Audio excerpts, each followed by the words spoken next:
It is 5:19. I'd like to call this meeting to order. We'll start off with roll call. Alda Benavides present. Esmeralda Solis present. Mary Hernandez present. Roberto Zamora present. And Alex Cantu present. I do declare a quorum. Moving on to item number 3, Pledge of Allegiance.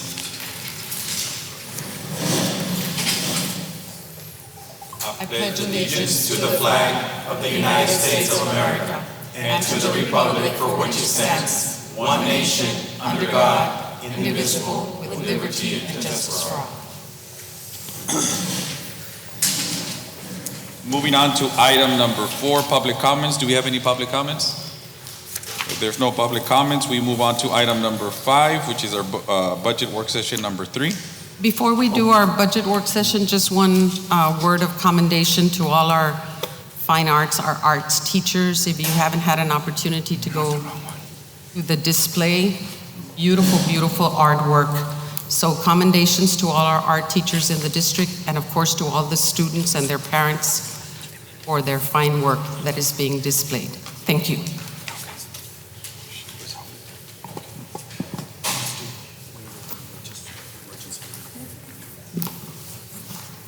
Okay, at this time, I'd like to stop this meeting right now, and then we'll move on to our You already called the meeting to order. You just resolution. We proceed to the resolution? Okay, we can go ahead and do that then. Let's proceed to the resolution. And first of all, I also would like to say something, especially with our events that happened with our storm this past week. I do want to commend all our staff and everybody that took their time and they made their way to our school district to analyze damage. I know there was a lot of employees here that helped out to clean up our district, our groundskeepers, our maintenance people, facilities people, our cabinet, our superintendent, everybody that came out and helped out to make sure that our schools were safe for our students. I do want to commend each and every one of you. Thank you for everything that you all did, how fast you all moved, our communications, how we were able to communicate with our community, things that were going on. And I do also want to say that I think that we were the district that moved the fastest and made decisions the fastest and the quickest, and everybody else followed after we made our decisions, and they were the right decisions that were made, and keeping that our students were our priority and making sure that our schools were safe, which is our main priority as a district. And I thank each and every one of you for being part of it and making sure that everything ran smoothly. Thank you all. With that being said, the subjects that will be discussed and considered upon which any formal action may be taking place are as follows. Item 1 is action on emergency resolution declaring disaster and authorizing payments to employees who came in to assist with cleanup of emergency operations as a result of the storm that damaged district facilities in accordance with district policy and other related matters needed for quick response to ensure safety of students when on district property. That's item number 1. And also for discussion will be discussion and approval of the 2022-2023 school calendar. I'm going to need a motion for item number 1 to approve. So moved. I have a motion by Ms. Solis. I need a second. Second.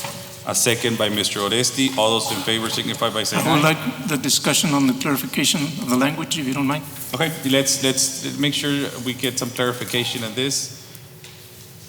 And on the first page of the resolution, on the whereas, the board concludes that continuing wage payments to all regular employees, contractual and non-contractual, salaried and non-salaried, who may suffer a loss in pay due to an emergency closing the public purposes of maintaining morale, etc., etc.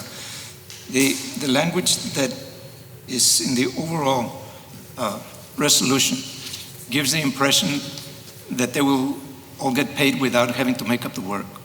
But I just want to make sure that the language is clear, that they are in fact going to be making up the work that has been lost. They will get their pay, but there's also a need for them to do the work. And I think you can say more about that. Yes, thank you, Dr. Zamora. And Mr. President, members of the board, yes, we believe we work closely with legal here on this resolution, and it is inclusive. We were thinking of at the human level, every family, every worker, and their pay. So their check will not be interrupted, they will get paid. So hourly employees will be flexed hours, so they'll be working during the week to make up those hours. The district actually officially closed, so that we know, that everybody can make that clear, that the district was officially closed except for essential workers that needed to report back with our operations department to immediately incur the disaster relief efforts, which, thank you for the recognition, Mr. President. We were very proactive amongst the very first districts in the entire region to immediately take, action that was all focused on our student needs.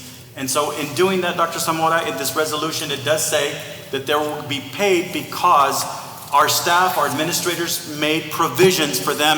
The hourly employees are going to have their hours flexed so they can meet their 40 hours and they would have no interruption in their pay. And then the salaried employees would actually have a day that would be added to the calendar, hence the second item in our emergency meeting agenda. And that's what I would recommend, that there's some language within it to point that out. Because when you go to the second page where it's the now therefore, it says, be it resolved that the Board of Trustees of La Joya SD authorizes continued wage payments to all regular employees, contractual and non-contractual, salaried and non-salaried, who may be instructed not to report to work. But it doesn't get to the point of, yes, how it is that we're going to get to that, yes. So we could ask for a parenthetical note, Counselor, in that we could just add that salaried employees would work the extra day and hourly employees will work their hours. Yeah, because that's what's going to get us to the next item, which is a calendar. Thank you.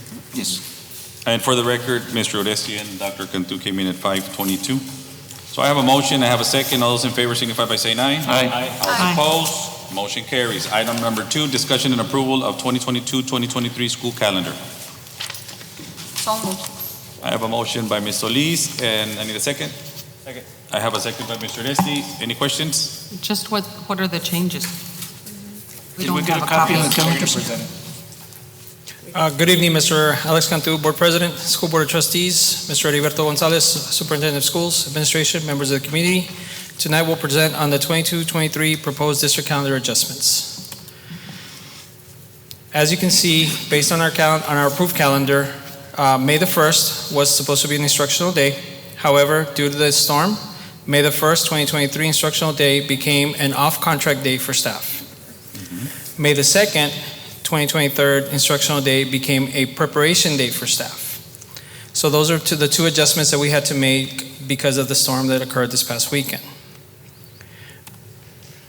The considerations that we took into consideration when we made the adjustment to the calendar, we reviewed our local policy for the school year, the length of the school year, which is 75,600 minutes as mandated by TEA, our TEA assessment calendars, and our employee contract days. Our board approved calendar contains 77,400 instructional minutes, which means there was an overage of 1,800 minutes built into our approved calendar. What this means is that May the 1st and May the 2nd will not have to be made up by La Joya ISD students. However, because of the district closure that occurred on May the 1st, district employees will be short one contractual day, which would need to be made up.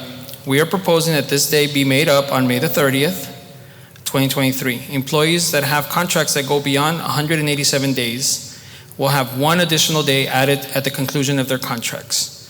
So in lieu of May the 1st, we made that a holiday. May the 30th becomes a staff preparation day, and that will compensate for the May the 1st holiday. Is there any questions?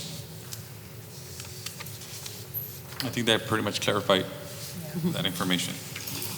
Okay, I have a motion and then I have a second. All those in favor signify by saying aye. Aye. All those opposed, motion carries. Moving on to budget work session number 3. We're reviewing and discussion of 2023-2024 staffing allocation guidelines for the following departments. When order we should close the... Okay, I will close this I need a motion to close. So move. Second. I have a motion by Dr. Benavides, a second by Ms. Solis. All those in favor signify by saying aye. Aye. All those opposed, motion carries. Meeting closed at 5:29.